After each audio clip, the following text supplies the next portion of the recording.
How have you changed your relationship with suffering? Because I think everything's a relationship, and your relationship with suffering fascinates me. Right. So I want to know, how have you evolved in your relationship with suffering and discomfort? So think about it, when I say suffering, people cringe.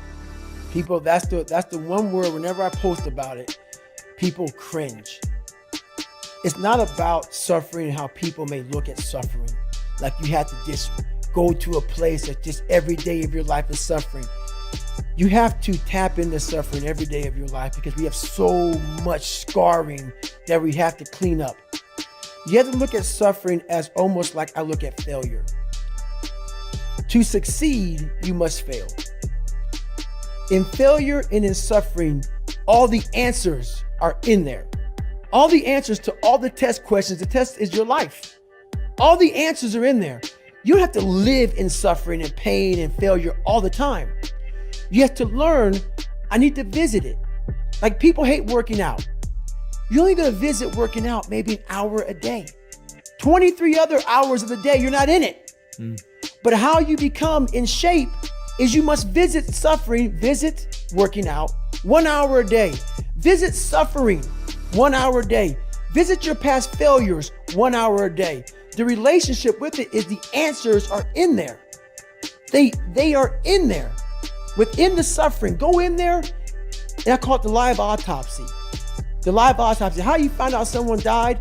They crack you open after you're dead. How you can live is do it while you're alive. Go back in your brain, crack it open while you're alive. Don't wait until you're fucking dead to figure out why you died. Do it while you are living. Go in there, go into the suffering, go into the pain of your life and say, why did this suck for me so bad? Why am I afraid of all this stuff? Why have I shut down the whole world? I guarantee I'll tell you why you shut down the whole world.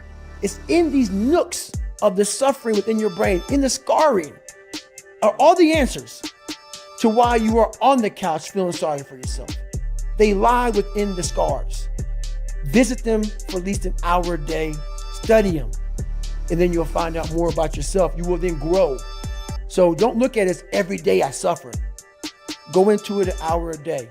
Learn from yourself, learn from life, learn from your failures, learn from your insecurities, learn from your self-doubt. Don't just say, I'm afraid to jump off an airplane. What makes you afraid of it? Study it.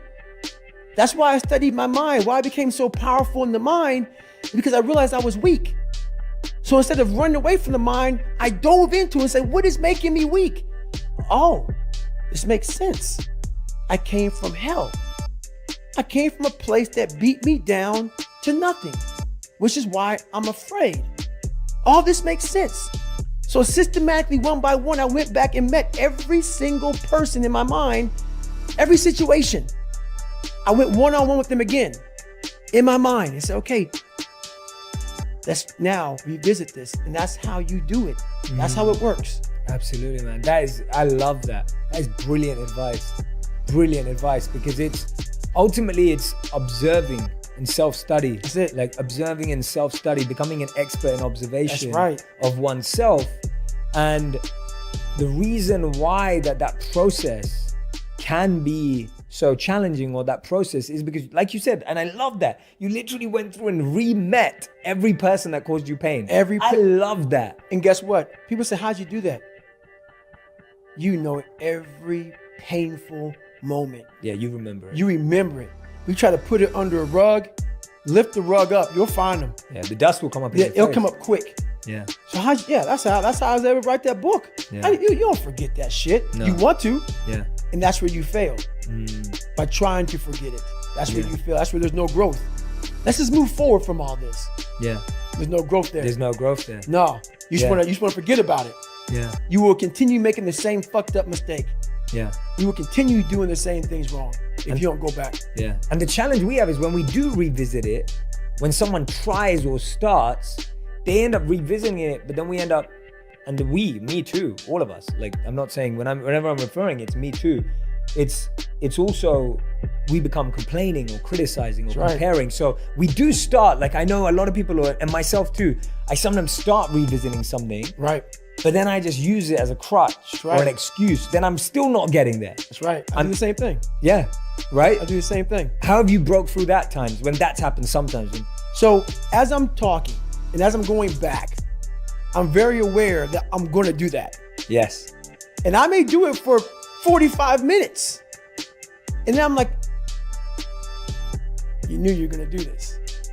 You have to be very aware of the conversation you're having while you're doing it. Because your mind chooses the path of least resistance. Your mind has the ultimate tactical advantage over you. It knows what scars you. It knows your fears.